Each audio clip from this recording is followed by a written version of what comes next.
نحمده ونصلي على رسوله الكريم. قال الله تعالى في كلامه القديم وفي القرآن المجيد: قال أعوذ بالله من الشيطان الرجيم. بسم الله الرحمن الرحيم. أفلا ينظرون إلى الإبل كيف خلقت. صدق الله العلي العظيم. وقال النبي صلى الله عليه وسلم أنه قال: بلغوا عني ولو آية. صدق صادق الأمين رسول صلى الله عليه وسلم. سبحانك لا علم لنا إلا ما علمتنا إنك أنت العليم الحكيم. எல்லாம் அல்ல அல்லாஹ்வுடைய திருப்பெயர் கொண்டு என்னுடைய உரையை ஆரம்பம் செய்கின்றேன். இந்த விழாவினுடைய தலைவராக பொறுப்பேற்று சிறப்பான முறையில் நடாத்தி கொண்டிருக்கக்கூடிய இந்த பள்ளியினுடைய தலைவர் அப்துல் ரஹ்மான் ஹாஜியார் அவர்களுக்கும் மற்றும் இந்த பள்ளியினுடைய முத்தவல்லி கேபி முஸ்தபா ஹாஜியார் அவர்களுக்கும், இன்னும் இந்த பள்ளியினுடைய செயலாளர் ஷாகுல் ஹமீத் அவர்களுக்கும், பொருளாளர் நஸ்ருத்தீன் அவர்களுக்கும், இணை செயலாளர் அபு தாஹிர் பாய் அவர்களுக்கும், இன்னும் எங்களுடைய பள்ளியினுடைய நிர்வாக பெருமக்கள் டாக்டர் முகமது யாசின் ஹாஜியார் அவர்களுக்கும், பி இப்ராஹிம் ஹாஜியார் அவர்களுக்கும், இன்னும் மேடையில் முன்னிலை வகிக்கக்கூடிய மூத்தவர்கள், பெரியவர்கள், உலமா பெருமக்கள், ஆன்றோர்கள், சான்றோர்கள், சிறார்கள், தாய்மார்கள் அனைவர்களுக்கும் மீண்டும் ஒரு முறை சலாத்தினை பதிலை எதிர்பார்த்து அஸ்ஸலாமு அலைக்கும் வரஹ்மத்துல்லாஹி வபரகாத்துஹு. முதல் பதில் வரல, அதனால இப்ப நிறைய மேடைகள்ல ஒரு பழக்கம் ஆயிடுச்சு சலாத்தை நம்ம கேட்டு வாங்கக்கூடிய ஒரு படம். ஏன்னா சலாத்தினுடைய சிறப்பை பற்றி சிறார்கள், சின்ன பசங்க ரொம்ப அழகா சொன்னாங்க. மனதுக்கே ரொம்ப ஒரு நெகிழ்வா இருந்துச்சு. என்னதான் நம்ம பயான் பேசினாலும் அந்த உரையை கேட்கக்கூடிய ஒரு இன்பம் இருக்குது. அல்லாஹ் சுப்ஹானஹு அது வரணும். நமக்கு ஒரு மணி நேரம் பேசினாலும் உரையை கேட்கின்ற பொழுது அதிலிருந்து நிறைய நீங்க நன்றாக கவனித்து பாருங்கள். இந்த சிறார்கள் பேசக்கூடிய இந்த பேச்சிலிருந்து எவ்வளவு ரசிச்சீங்க. உண்மையா இல்லையா? ரொம்ப ரசிச்சாங்க. அதுவும் எங்களுடைய பள்ளி தலைவர் அவங்க எல்லாம் ரொம்ப ரொம்ப ஆர்வமா ரசிச்சாங்க.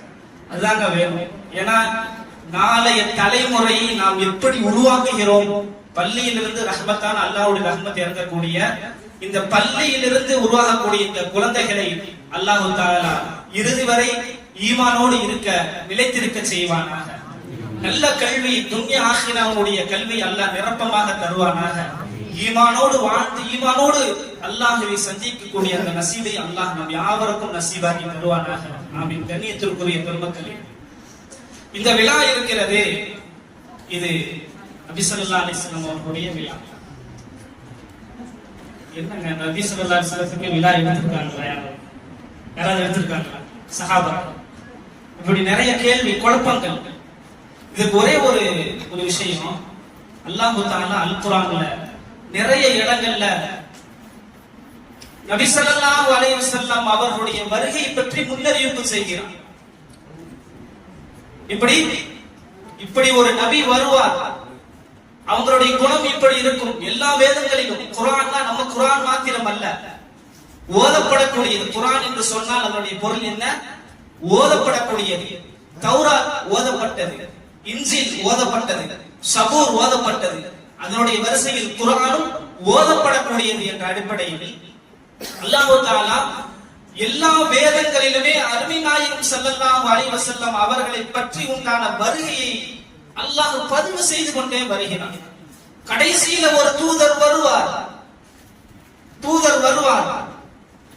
என்னுடைய ஹபீப், என்னுடைய நேசர் நிச்சயமாக கடைசியில காத்தவன் நபியாக, அகிலத்தின் அருட்கொடையாக அண்ணனும் பெருமானார் நபிகள் நாயகம் ஸல்லல்லாஹு அலைஹி வஸல்லம் அவர்கள் தோன்றுவார்கள் என்று எல்லா நபிமார்களிடத்திலும் அல்லாஹ் தஆலா கூறிக்கொண்டே வந்தான்.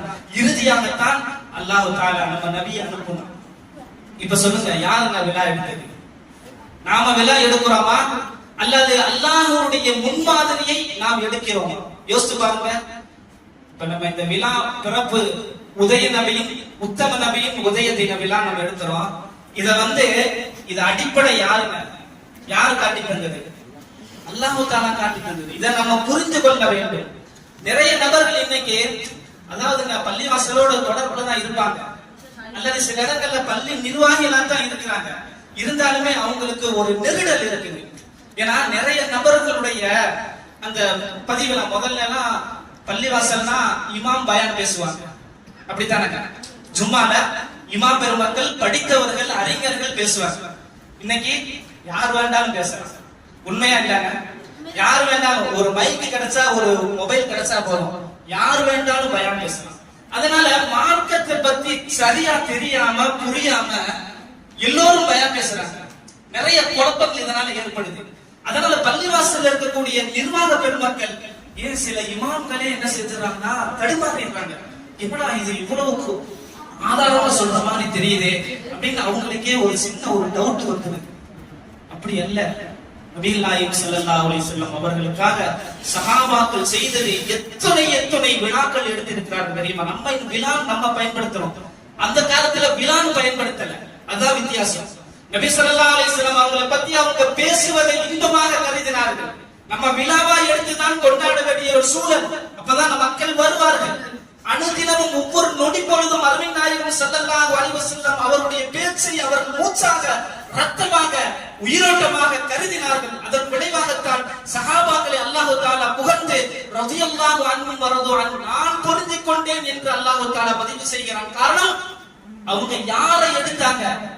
ரசூலுல்லாஹ்வை எடுத்தாங்க. நபிகள் நாயகம் ஸல்லல்லாஹு அலைஹி வஸல்லம் அவர்களை எடுத்ததன் காரணமாக, அவர்கள் மீது முஹப்பத் கொண்டதன் காரணமாக அவங்களுக்கு ஈமான் எப்படிங்க கிடைச்சது? அல்லாஹ்விடமிருந்து நேரடியாக அவர்கள் ஈமானை எடுத்துக் கொண்டார்களா அல்லது ரசூலுடைய கரத்தை பற்றி ஈமானை எடுத்துக் கொண்டார்களா? யோசித்து பாருங்க.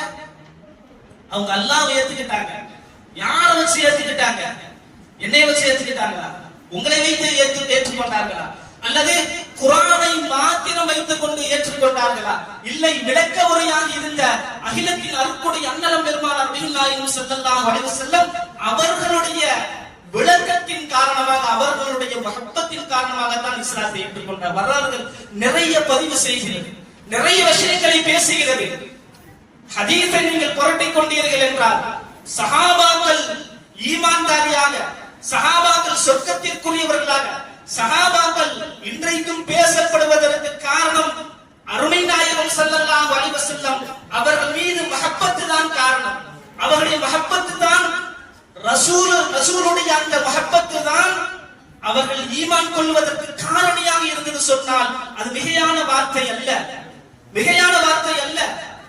துல்பிஜாதை ரலியல்லாஹு தஆலா அன்ஹு நீங்கள் கேள்விப்பட்டிருக்கிறீர்கள், ஹதீஸில் நீங்கள் படித்திருக்கலாம்.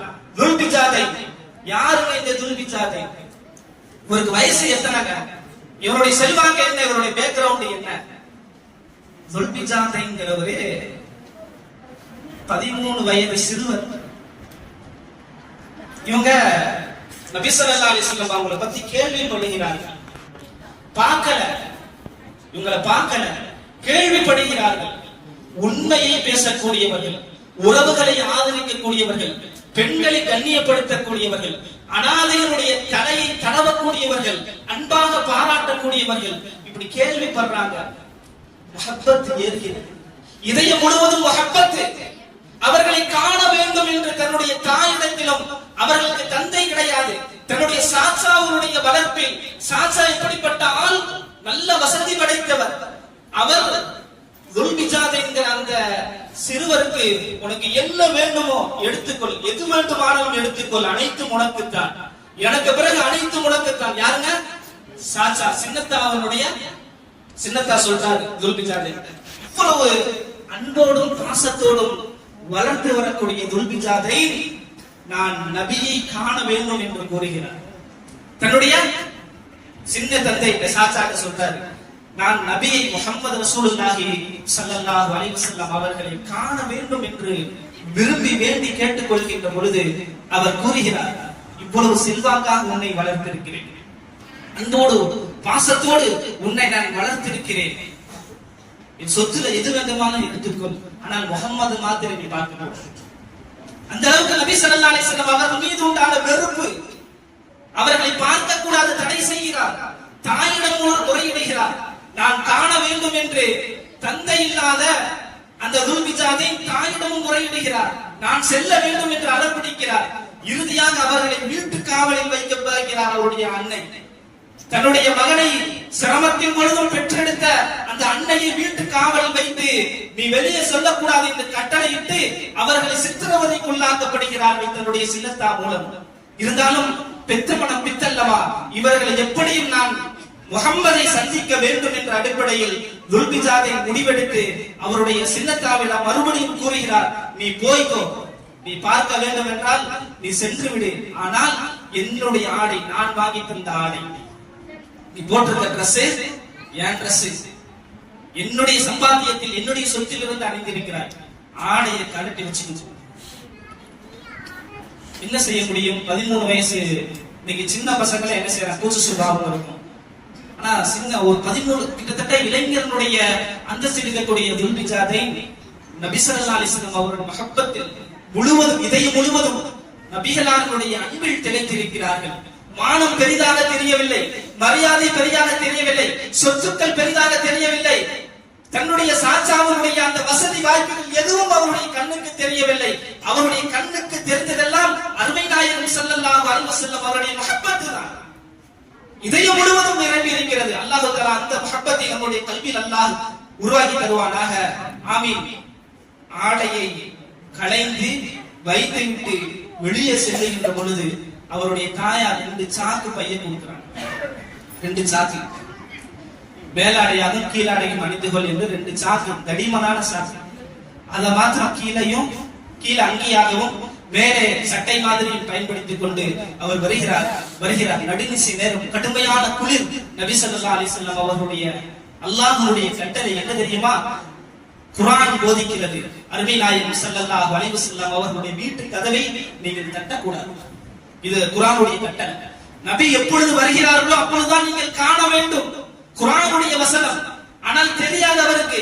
இருந்தாலும் நபி ஸல்லல்லாஹு அலைஹி வஸல்லம் அவர்கள் இரவி நிசையில், அந்த நடுநிசி நேரத்தில் அவர்களை சிரமப்படுத்த கூடாது என்பதற்காக 2 ஆடைகளை, தடிமனான சாக்கு பையை போன்ற ஆடைகளை அணிந்து கொண்டு வாசலில் படுத்திருக்கிறார்கள். நபி ஸல்லல்லாஹு அலைஹி வஸல்லம் தஹஜ்ஜுத் தொழுகைக்காக வெளியே வருகின்ற பொழுது ஒரு வாசலில் படுத்திருக்கிறார். யார் என்று கேட்கிறார்கள். துல்பிஜாதை, அவருடைய பெயர் வேற. துல்பிஜாதை என்று நபி ஸல்லல்லாஹு அலைஹி வஸல்லம் அப்பொழுது பெயரிடுகிறார்கள். துல்பிஜாதை என்றால் 2 ஆடைகளுக்கு சொந்தக்காரர், 2 தடிமனான ஆடைகளுக்கு சொந்தக்காரர் துல்பிஜாதை. இஸ்லாத்தை நபிகளார் ஸல்லல்லாஹு அலைஹி வஸல்லம் அவருடைய கரம் பற்றி இஸ்லாத்தை ஏற்றுக்கொண்டு நபிகளாரோடு கூடவே இருக்கிறார்கள். நபி ஸல்லல்லாஹு அலைஹி வஸல்லம் கூடவே இருக்கிறார்கள். நபி ஸல்லல்லாஹு அலைஹி வஸல்லம் என்னென்ன பேசுகிறார்களோ அத்தனையும் ரசிக்கிறார், ஏற்றுக்கொள்கிறார், கபூல் செய்கிறார். நபி ஸல்லல்லாஹு அலைஹி வஸல்லம் எங்கெல்லாம் செல்லுகிறாரோ அங்கெல்லாம் செல்லுகிறார் துல்பிஜாதை. கடைசியாக ஒரு தற்காப்பு யுத்தத்துக்கு போறாங்க. ஒரு தற்காப்பு யுத்தம். இந்த தற்காப்பு யுத்தத்துக்கு சென்று விட்டு வருகிறக்கூடிய அந்த வழியில் துல்பிஜாதை ரலியல்லாஹு தஆலா அன்ஹு அவர்களுக்கு காய்ச்சல் ஏற்பட்டு அந்த காய்ச்சலில் அவர்கள் வஃபாத் ஆகி விடுகிறார்கள், மரணம் அடைந்து விடுகிறார்கள். இன்னா லில்லாஹி வ இன்னா இலைஹி ராஜிஊன். இறந்து விடுகிறார்கள். இரவு நேரம் இப்னு மஸ்ஊத் ரலியல்லாஹு தஆலா அன்ஹு அவர்கள் பதிவு செய்கிறார்கள்.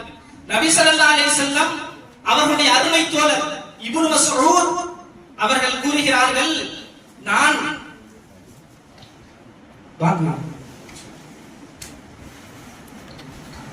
பெருமக்களே சம்பவம் ஆரம்பிச்சு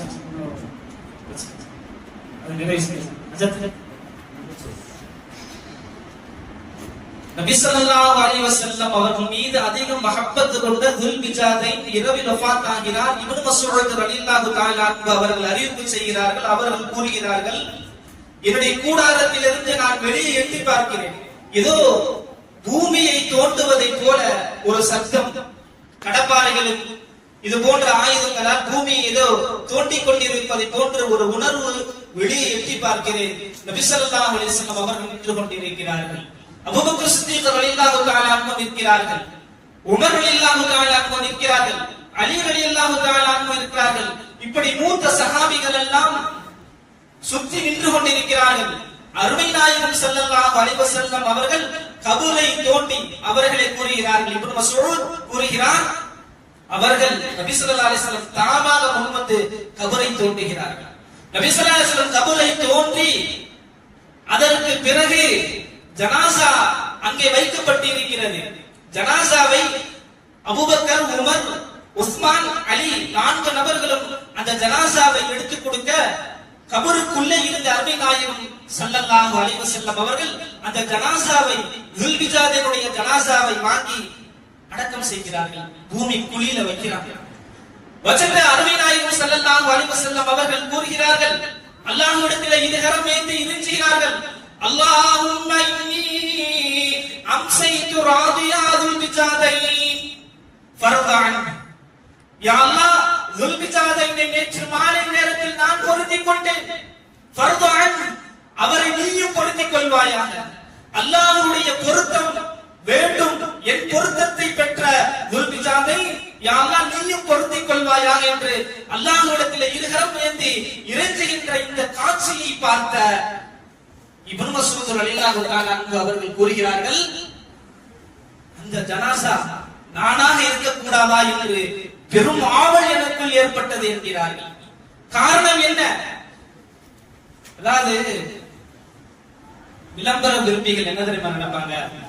விளம்பரத்தை விரும்புறாங்கல்ல, கல்யாண வீடா இருந்தா நான் மாப்பிள்ளையா இருக்கணும்னு விரும்புவாங்க, மௌத்தான வீடா இருந்தா மையத்தா இருக்கணும்னு விரும்புவாங்க. இதெல்லாம் விளம்பர விரும்பிகள். ஆனால் இவர்கள் நபி ஸல்லல்லாஹு அலைஹி வஸல்லம் அவர்கள் கொஞ்ச நேரம் தான் வாங்கி வைத்து அடக்கம் பெறுகின்ற அந்த கொஞ்ச நேரத்திலும் அந்த ஜனாசாவாக நான் இருக்கக்கூடாது. காரணம், அவர்கள் இது பெரும் பாக்கியமாக கருதினார்கள். அருமை நாயகம் ஸல்லல்லாஹு அலைஹி வஸல்லம் அவர்கள் என்னுடைய ஜனாசாவை வாங்கி குழியில் அடக்கி அல்லாஹ்விடத்திலே இறைஞ்சுகிறார்கள் என்றால் எவ்வளவு பெரிய பாக்கியம்! நான் ஜனாசாவாக இருக்க வேண்டுமே என்று விரும்புகிறார்கள் என்றால் அப்ப ரசூலின் மீது அவருடைய நேசம் எப்படி இருந்திருக்கிறது யோசித்து பாருங்கள். அப்துல்லாஹ் இப்னு ரவாஹா ரலியல்லாஹு தஆலா அன்ஹு அவர்கள் மூத்தா போருக்காக அனுப்பி வைக்கிறார்கள். அனுப்புகின்ற பொழுது இவர் போர் தளபதியாக வழக்கத்திற்கு மாறாக அந்த தக்காபு யுத்தத்திற்கு 3 தளபதிகளை நியமிக்கிறார்கள். அருமை நாயகம் 3 தளபதிகள். இந்த 3 தளபதிகள் அப்துல்லாஹ் இப்னு ரவாஹாவையும் நபி ஸல்லல்லாஹு அலைஹி வஸல்லம் அவர்கள் சேர்க்கிறார்கள். வழமையா ஒரு போருக்கு, ஒரு தக்காபு யுத்தத்திற்கு ஒருவர் தான் தளபதியாக இருக்க வேண்டும். 3 பேர்களுடைய பெயரை சொல்லுகிறார்கள் என்றால் அங்கே அந்த தளபதிகள் ஷஹீதாக்கப்பட போகிறார்கள், ஷஹீதாக போகிறார்கள் என்ற அந்த உள்ரங்கமான சமிக்கையை அருமை நாயகம் ஸல்லல்லாஹு அலைஹி வஸல்லம் அவர்கள் செய்கிறார்கள் என்று அப்துல்லாஹ் இப்னு ரவாஹா ரலியல்லாஹு தஆலா அன்ஹு புரிந்து கொண்டு நபி ஸல்லல்லாஹு அலைஹி வஸல்லம் சொன்ன நேரம் என்ன தெரியுங்களா? வியாழக்கிழமை மாலை நேரத்தில் இத சொல்றாங்க, நீங்க உடனே கிளம்புங்க, உடனே நீங்க கிளம்பி நீங்க மூத்தாவுக்கு போங்கன்னு சொல்லிடுறாங்க. அந்த போருக்கு பேர் மூத்தா. அதனால மூத்தா போருக்கு நீங்க தற்காப்பு யுத்தத்திற்கு நீங்கள் சென்று விடுங்கள் என்று தங்களுடைய சஹாபாக்கள் சொல்லிடுறாங்க.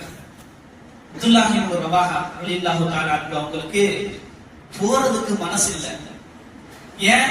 அங்க போனா ஷஹீத் ஆயிடுவாங்கங்கிற அந்த கவலையா? இல்ல, இது பெரும் பாக்கியம். அங்கே சென்றால் ஷஹீதாக போகிறோம் என்று உளப்பூர்வமாக அவர்கள் விளங்கி உணர்ந்து கொள்கிறார்கள். இருந்தாலும் நபி ஸல்லல்லாஹு அலைஹி வஸல்லம் அவர்கள் நமக்கு கிடைக்கப்படக்கூடிய கடைசி ஜும்மா, நபி ஸல்லல்லாஹு அலைஹி வஸல்லம் அவர்களோடு தொழுது கொள்வோம், அவர்களோடு சேர்ந்து தொழுது கொள்வோம். ஜும்மாவுல நபி ஸல்லல்லாஹு அலைஹி வஸல்லம் கண்ணுல படாம ஒரு ஓரத்துல ஜும்மாவுடைய தொழுகையை நிறைவேற்றுகிறார்கள். வெளியே அவர்கள் செல்லுகின்ற பொழுது நபி ஸல்லல்லாஹு அலைஹி வஸல்லம் அவங்க அப்துல்லாஹ் இப்னு ரவாஹா, ஆம் யா ரசூலல்லாஹ், வாங்க, உங்களை நான் போருக்கு போக சொல்றேன். ஏன் போகல? யா ரசூலல்லாஹ், ஷஹீத் கன்ஃபார்ம் ஆயிடுச்சு, அது பெரும் பாக்கியம். இருந்தாலும் கடைசி ஜும்மா தங்களுடைய இனிமையான குரலில் அந்த உரையையும் ஜும்மாவுடைய குத்துபாவையும் தொழுகையும் கலந்து கொண்டு தங்களோடு கடைசியாக இருந்து கொள்ள அந்த கொஞ்ச நேரம் உங்களோடு இருந்து விட்டு செல்லலாம், அந்த மஹப்பத் தான் எங்களுடைய உள்ளத்திலே இருந்தது, வேற எந்த காரணமும் இல்லை யா ரசூலல்லாஹ். அப்பொழுது கூறுகிறார்கள் அருமை நாயகம் ஸல்லல்லாஹு அலைஹி வஸல்லம், அபூ ரவாஹா, அப்துல்லாஹ் இப்னு ரவாஹா உங்களுக்கு முன்னாடி போயிட்டாங்கல்ல, அவங்களுடைய நன்மை நீங்க பெற முடியாது. அவங்களுடைய நன்மையா நீங்க பெற முடியாது. அப்ப அப்துல்லாஹ் இப்னு ரவாஹா கூறுகிறார், யா ரசூலல்லாஹ், இந்த உலகத்தில் இருக்கக்கூடிய எல்லாம் எனக்கு கிடைத்தாலும் தங்களோடு இருந்த இந்த பாக்கியம் எனக்கு போதும் யா ரசூலல்லாஹ். இந்த கொஞ்ச நேரம் எனக்கு போதும். போருக்கு சென்றால் எனக்கு ஷஹீது தான், அல்ஹம்துலில்லாஹ். ஆனால் தங்களோடு கடைசியாக இருந்து இந்த ஜும்ஆவுடைய தொழுகையை நான் நிறைவேற்றினேனே, இது போதும் யா ரசூலல்லாஹ் என்ற பெருமிதத்தோடு சென்றார், ஷஹீதானார். அல்லாஹ் அவருக்கு சுவனத்தை நசீபாக்கினான். புகாரி போன்ற பல்வேறு ஹதீஸ் கிதாபுகளில் இந்த செய்தி பதிவு செய்யப்பட்டிருக்கிறது. கண்ணியத்திற்குரிய பெருமக்களே, இதுவெல்லாம் எதனால் நிகழ்கிறது? ரசூல் ஸல்லல்லாஹு அலைஹி வஸல்லம் அவருடைய மஹப்பத்தின் காரணமாக உஸ்மான் ரலியல்லாஹு தஆலா அன்ஹு அவர்கள் மஸ்ஜித் நபவியில் விற்றிருக்கிறார்கள். அலி ரலியல்லாஹு அன்ஹு வருகிறார்கள், அஸ்ஸலாமு அலைக்கும் என்று கூறுகிறார்கள், பதில் சொல்லல. இரண்டாவது முறை அஸ்ஸலாமு அலைக்கும், பதில் சொல்லல. மூன்றாவது முறை அஸ்ஸலாமு அலைக்கும். 3 முறைக்கு மேல ஒரு வீட்டுக்கு நம்ம போனோம் அப்படின்னா 3 முறை சலாம் சொல்லி அனுமதி கேட்கணும். அனுமதி மறுக்கப்படுகிறது. 3 முறைக்கு மேல் சலாம் சொல்லக்கூடாது, வந்துடணும். இதுதான் நபி குர்ஆனுடைய வழிமுறை. அந்த அடிப்படையில் 3 முறை சலாம் கூறுகிறார்கள், பதில் இல்லை. இந்த செய்திய ஒரு சலாத்துக்கு பதில் சொல்லுவது, சலாத்துக்கு சலாம் சொல்றது சுன்னத் இல்ல, சலாம் சொல்றது சுன்னத், பதில் சொல்றது வாஜிப். அருமையா சொன்னாங்க, அல்ஹம்துலில்லாஹ் பரக்கத் செய்தோம். அருமையா சொன்னாங்க, சலாத்திற்கு பதில் சொல்வது வாஜிப். ஒரு வாஜிபை சஹாபிகளுக்கு தெரியும், சலாத்துக்கு நமக்கு தெரியுது, அவங்களுக்கு தெரியாம இருக்குமா? தெரியும். இந்த செய்திய அன்றைக்கு ஜனாதிபதியா இருந்த ஹலீஃபாவா இருந்த அபூபக்கர் கொண்டு போறாங்க. மாதிரி அலி ரலியல்லாஹு அன்ஹு சலாம் சொன்னாங்களா, நீங்க பதில் சொல்லல ஏன் கேக்குறாங்க. அப்ப அலி வந்தார்களா, அலி வந்தார்களா, எனக்கு தெரியாதே என்கிறார்கள். ஏன் உங்களுக்கு எப்படி தெரியாமல் போகும்? 3 முறை சலாம் சொல்லி இருக்கிறார்கள். நபி ஸல்லல்லாஹு அலைஹி வஸல்லம் அவர்கள் என்னை விட்டு பிரிந்து விட்டார்கள், வஃபாத் ஆகி விட்டார்கள், மரணித்து விட்டார்கள். அந்த நினைவில் நான் இருக்கிறது. அவங்க இறந்து 2-3 நாள் தான் ஆயிருக்கும். அந்த கவலைகள், அந்த மஹப்பத்தின் காரணமாக என்னை நான் மறந்து விட்டேன், அவங்க சலாம் சொன்னது எனக்கு தெரியாது என்று கண்ணீர் வல்கும் உஸ்மான் ரலியல்லாஹு தஆலா அன்ஹு அவர்கள் கூறுகிறார்கள். அவர்களுக்கு மாத்திரமா இருந்தது, நபி ஸல்லல்லாஹு அலைஹி வஸல்லம் அவங்க கோவேரி கழுதை, அந்த கழுதையில பயணம் செய்வாங்க. அந்த கழுதைக்கு பேரு துல்துல், அந்த கழுதைக்கு பேரு துல்துல். அந்த கழுதை நபி ஸல்லல்லாஹு அலைஹி வஸல்லம், கோவேரி கழுதை நபி ஸல்லல்லாஹு அலைஹி வஸல்லம் அவருடைய பிரிவை தாங்க முடியாமல் 3 நாட்கள் உணவில்லாமல் கடைசியில இறந்து போனது.